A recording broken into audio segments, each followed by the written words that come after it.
just give me this much money. And I wouldn't have, and I probably didn't take the no way stand in the first 3 years of this company. But I think when you engage with that kind of behavior, you become a walking ATM machine for it. You know, it's a slippery slope. How do you, if sometimes it's okay, then it's okay all the time. And so about 2 years we reached the point in our life where we said that now we're big enough, we're strong enough, and we're confident enough that we should stand without being a walking ATM machine for the labor inspector or for anybody else who wants to trade unionists or anybody else who wants to take a swipe at us just because of what we're doing. We don't have to apologize for what we're doing. So about 2 years ago is, I would say, the turning point in Team Lee's when we said we were done with the off-balance sheet settlement. That was, could we have survived the first 3 years? I'm not sure.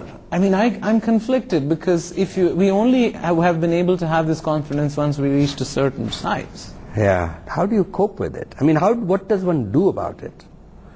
Corruption is a child of lack of transparency. It is a child of laws which are so subjective that they can't be enforced. I mean, you can't comply with 100% of India's labor laws without violating 20% of them. I have a notice from the Delhi government which says you cannot pay your employees by check because people don't have bank accounts. And I have another notice from the same Delhi government which says you better pay them, you can't pay them by cash because otherwise people steal it from them. To my mind, corruption in India is a child of the lack of transparency and our unwillingness to be realistic in what we legislate.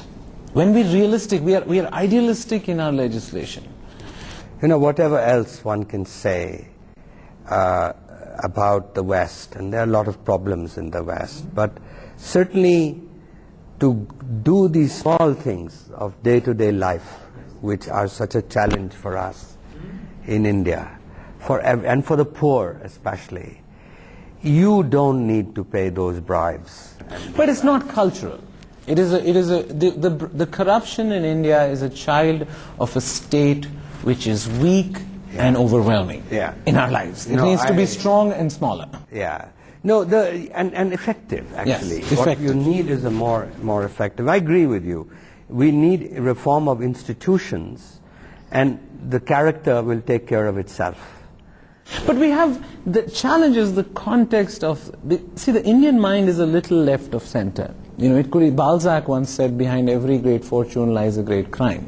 It could very easily have been an Indian who said that. You know, we have a differing attitude to wealth and those that possess it. In the past, a wealthy man usually was wealthy with dishonest means. In 1990, it was unclear that there was was there an honest entrepreneur? Was it possible to be honest entrepreneur in the license Raj?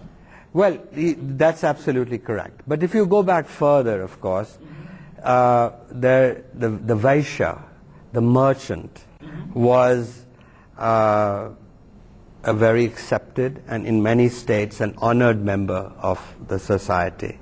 So you're saying the distrust of markets in India is relatively recent? It came with the London School of Economics, this sort of suspicion of the businessman, the entrepreneur, and Nehru reinforced it in the early period.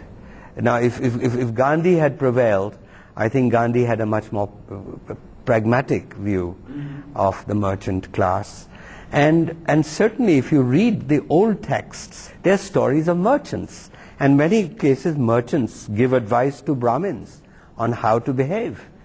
And so the merchant was a much higher, well regarded. So where did the you can't do well and do good contradiction in the Indian mind come from? Well, I think that's a kind of contradiction that's universal. I don't think it's not overwhelmingly Indian? No, not at all. I think all societies have this feeling that if you want to be really successful, you cannot really be good.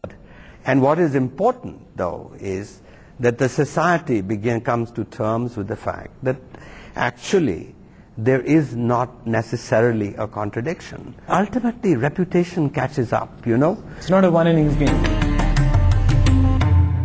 You cannot reduce poverty, you cannot get education capacity up to handling 15 million people a year. You can't skill 6 million people a year unless you get free markets and democracy to work. One thing which I related a lot to your book also was that, the difficulty of being good, but it needs all four things. As you grow older, you look for blended returns. You look for financial returns, intellectual returns, impact returns, spiritual returns. And so I also, when you were talking about that question of when Krishna says to Arjun, do selfless, don't look for the rewards, I thought I had two different responses. I thought one was Krishna was telling Arjun to be passionate, be so involved and so busy with what you do that you don't give. You forget yourself. You forget yourself and forget. So you lose yourself in the passion that you're doing. And second is define rewards much more broadly. It's unclear to me, and I would be very interested in getting your perspective on how would you get up in the morning if you had no desires? Yeah.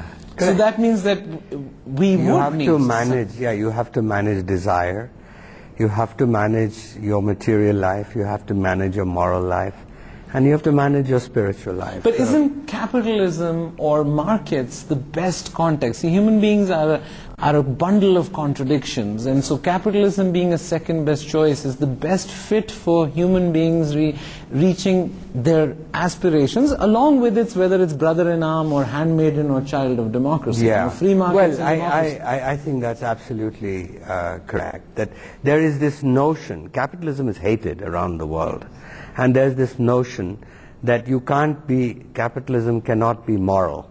Yes. That morality comes from religion somehow. In all cultures, this is true.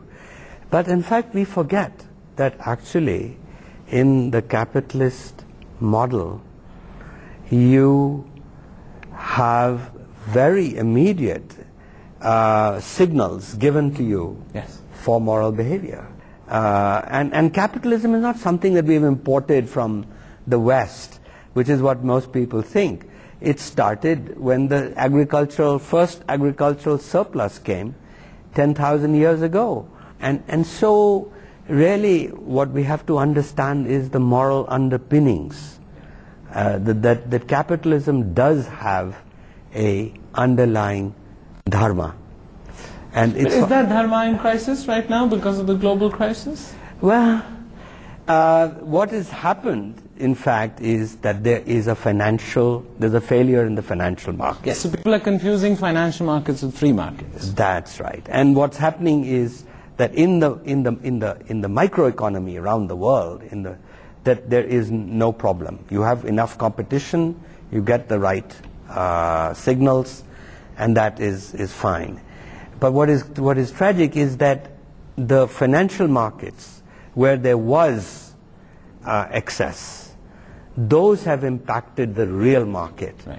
I mean, I don't think this is a crisis of capitalism. What it is, in fact, is making us aware, one, that there are business cycles.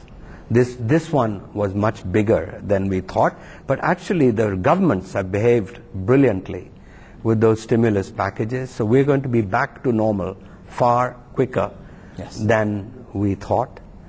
And what we do need is a degree of financial change in the financial regulation side. There is a need for reform.